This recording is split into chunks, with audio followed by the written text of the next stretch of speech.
¿Qué tal? Buenas noches, hermanos. ¿Cómo les va? Estaba de nuevo leyendo el Salmo 23 y quería compartir con ustedes el Salmo 23 en una forma distinta al que lo compartí la vez pasada.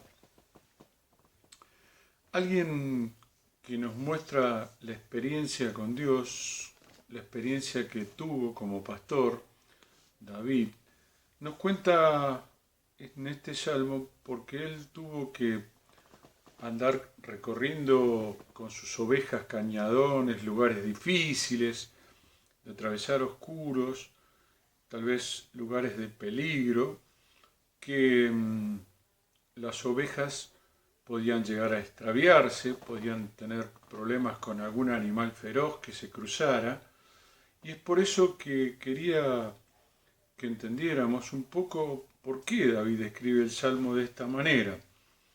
Él tenía como herramientas, por su oficio como pastor, dos cosas.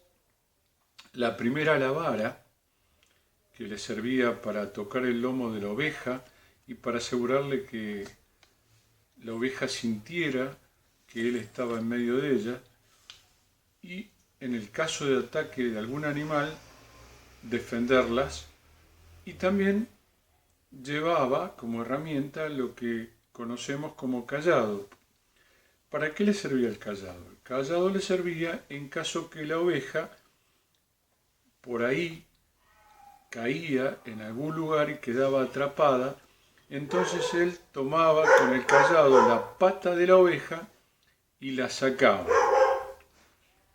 Basado en su propia experiencia, David refleja de su peregrinaje completo lo que figura en el Salmo. Observen ustedes lo que dice el Salmo. Quiero leer la última parte prácticamente del Salmo, la segunda, que dice: aunque ande en valle de sombra de muerte, no temeré mal alguno, porque tú estarás conmigo, tu vara y tu cayado me infunden aliento.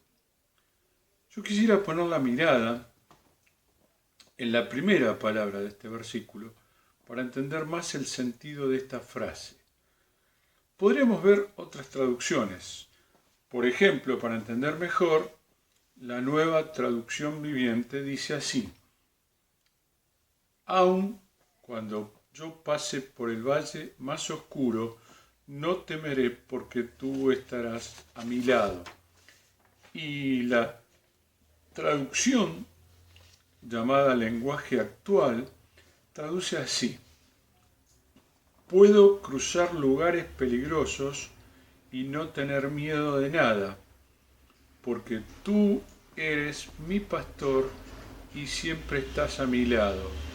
Me guías por el buen camino y me llenas de confianza. Tal vez están tratando de entender lo que estoy tratando de decirles. David podría haber escrito en este tiempo que nos acompaña como iglesia algo así: no temeré mal alguno, porque no voy a pasar por el valle de sombra de muerte. Pero David no dijo eso, porque la experiencia de la vida le había mostrado que hay tiempos de alegría y tiempos de sufrimiento. Pensar que podemos pasar por el sufrimiento nos hace ver lo que la misma palabra nos enseña, y el autor de Hebreos nos dice de Jesús. Hebreos capítulo 8, versículo 8 y 9.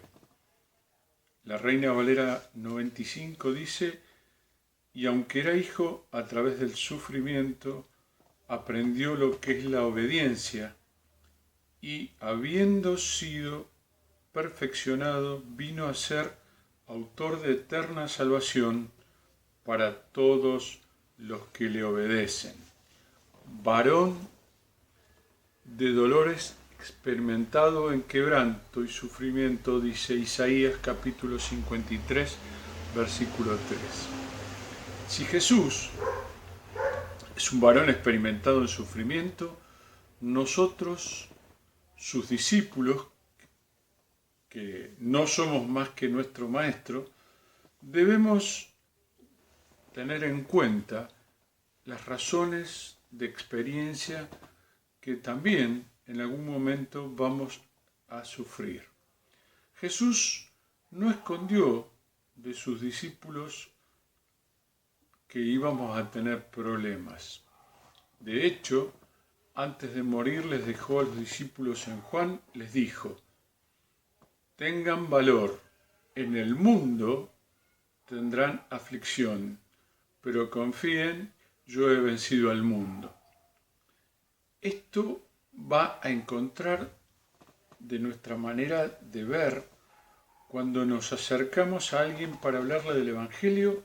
Solo tratamos de hablar de bendiciones y le escondemos el paso de la prueba y de la tristeza.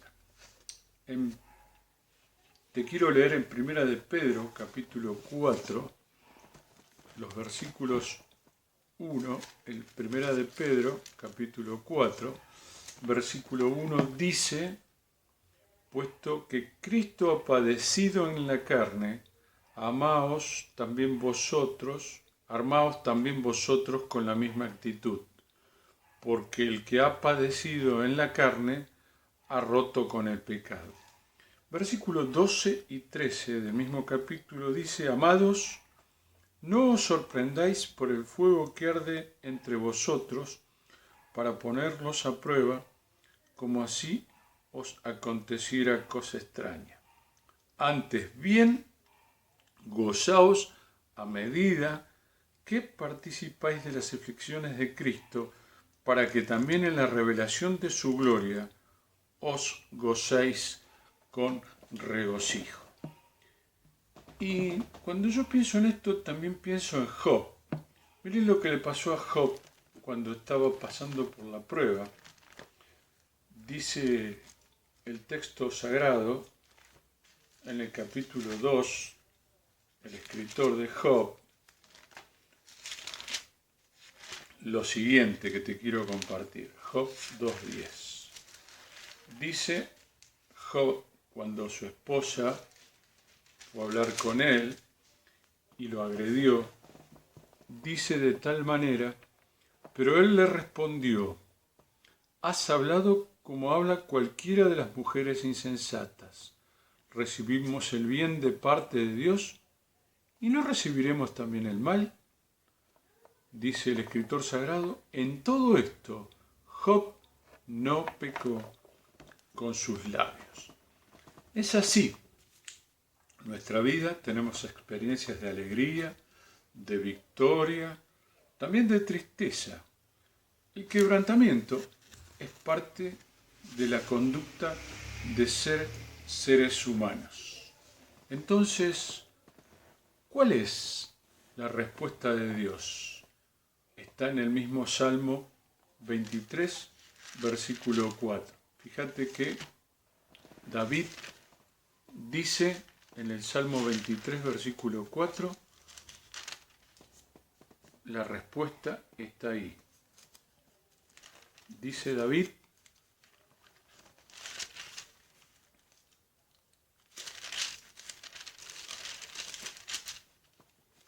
aunque ande en valle de sombra de muerte, no temeré mal alguno, porque tú estás conmigo.